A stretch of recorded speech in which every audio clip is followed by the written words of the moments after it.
that says when a good Muslim dies and he gets to heaven, oh wow, Allah will give you seven virgins.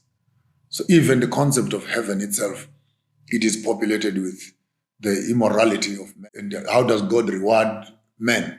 He rewards them with women. Again, you need to ask Allah and ask God, what was the plan initially for women? Are they just there to be escorting men into their fantasy? And I hope later on to begin to delve into the African form and sense of what women are like, were like, should be like, and their role in the community.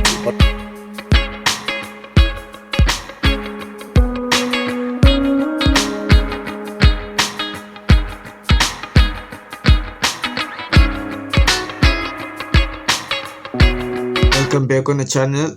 I'm your host Nati. Today we have Joshua Maponga explaining to us the ideology of an African feminism. If you are new in the channel, don't forget to subscribe. Let's go. Fall back and say the Bible is our first problem because it presents women as an afterthought. God created men and what. Then man was walking around and he was lonely. And God said, oops. Let me try and make a woman for him so that he can support him. We don't find in the biblical text the presence of women becoming an intentional creation of God. And worse, when you begin to go through the Bible, you then find that the Abrahamic faiths, that Islam, Judaism, and Christianity, have a fundamental problem with women, because all of them are not easy when it comes to women in the same room. So Eve appears in the Bible as the one who spoke with the snake, and this is the reason we fell into sin. And almost 60, if not 80% of the women that you find in the Bible, they are labeled as prostitutes, as harlots, as problem makers. I mean, from as early as Eve, you go to Sarai, you go to Hagar. At the time you bump on Rahab, you bump on Mary Magdalene, you bump on, it's Tamar and the rest of it. And it makes them footnotes in terms of the narrative, particularly on the Abrahamic faith's platform. So the present day woman has to find herself dealing with Islam, for example, that says when a good Muslim dies and he gets to heaven, oh wow, Allah will give you seven virgins, with the immorality of men and heaven becoming a reward. And how does God reward men? He rewards them with women.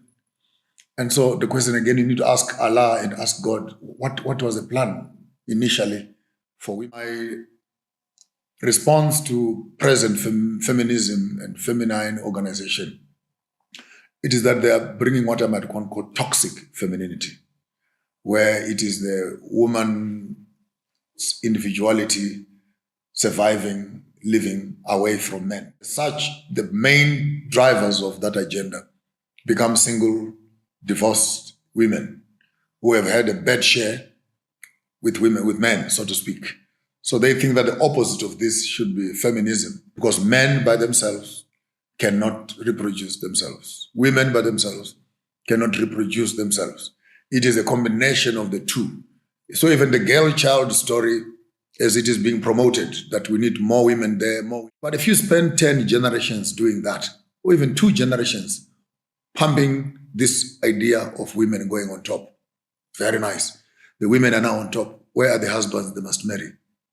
They're back on the ground. Some of the women say, we don't care. It has been happening with the men for the longest of time. It's our time now also to get. When some women assume corporate responsibilities and opportunities, they become worse than the men. Because you as a woman now being an HR director in an organization, why would you still uphold masculine policies? A woman must go on maternity leave for 3 months. And you know it very well as a mother that you don't need 3 months. You need 6. Equality does not mean sameness. I hope someone can get it clear there. Women can do what men can do. Yes, verbally speaking. But there are things that men can do. There are things that women can do. So feminism must come with a sense of equality rather than a sense of superiority. In the deeper south, where we are coming from, you would find that women actually are the ones who install the kings. It is a woman's business. The rahadi, the aunties, the sisters of the husband or the sisters of the men are critical. Homes were run by women because men were at war. Men were in the bushes hunting, and sometimes they would come, sometimes they would not come back from war. So the whole estate of the African, particularly in the South, is centered around women.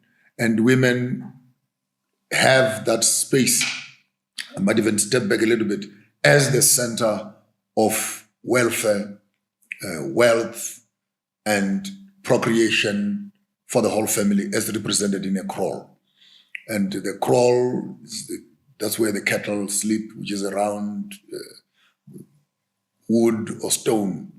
And it is here that the ancestors are buried to be looking after the wealth of their own family. And as such, when you marry a young lady, you don't marry her to your house. You bring her to the kraal. She comes and she is born from here. Because before she arrived here, the parents where she's coming from, they took her to her own kraal at her mother's place. And then they told the ancestors there that we are now removing her from here. She no longer has a name from here. Her inheritance will be together with the place where these cows, remember we do dowry, where these cows have come from. So they strip her of her name, they strip her of everything. She remains nameless. By the time they walk up in the morning to the house of the family where she's going to get married, they must make an announcement. We have come from the family of so and so. We have brought your thing. Take note of that word. We have brought your thing. She's nameless. She's basically a blank check that we're bringing with you. The family opens up their gates and they would walk with her to the kraal. When they get to the kraal, they tell their ancestors in the kraal, those cows that left here and went here, they have come back. And again, take note, we're not commodifying women. I want us maybe to dip into that. We have brought, those cows have come here into the kraal. So there are two types of women you find, the woman who is born from the family and the woman who is born from the kraal. The one who is born from the kraal is a gift from the ancestors, for she comes to reproduce us. The one born from the family, she will go away and build another family where she's going. So a woman is a gift from the ancestral world in the African space. And remember when she was young, in her own mother's place, when she started doing her periods, then the family tells her, go to the kraal and go and get some cow dung. Then she goes there by herself, collects fresh cow dung, comes back to the house, and then cleans up the floor with mixing the cow dung with her blood. As it were to say, the wealth of the family, the security of the family, the history of this family is now mixed together with me. She begins to understand the value of the kraal. Hence in Zulu, when they even talk about the female genitalia, they call it inkomo, which means the cow. And you cannot tamper with my genitalia because you're tampering with my father's cows. You're tampering with the wealth of the family. And it is through this understanding that she comes in. She's born as a girl. She comes in as a maiden. She is oriented into the family by the aunties of the family. She becomes a mother. She becomes a wife. A few years later, she becomes the grandmother, the grand matriarch, who now sits with the history and the archive of the entire family, knowing how all these children were born and where they come from. She becomes a custodian. And then when you find her in her round heart, she's the high priest of the whole family, the one who is not coming from amongst us, but the one with us and the one who gave birth to all of us. She's the one who represents us. So even in the what they call umsamo, in the Zulu and Nguni spaces, you enter into that room, the priest in that room is the grand matriarch. The men will be sitting on the left, and the women will be sitting on the right. And right on the top front, that's what the grand matriarch is, the library of the whole family.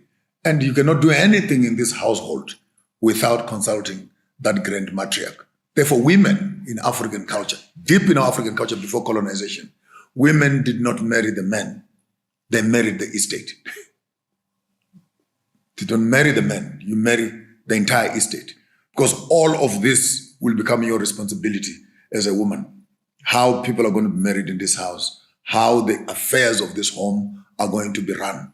As such, the female species, the women, occupied not only a spiritual role of the family, but they actually even occupy the commercial functions of the family. Because for cows to leave this house means the boys have gotten someone pregnant, someone has killed someone, and they crawl, the cows must be going. And she is the custodian. Through moral education of her children, she's able to preserve her own crawl. That was Joshua Maponga.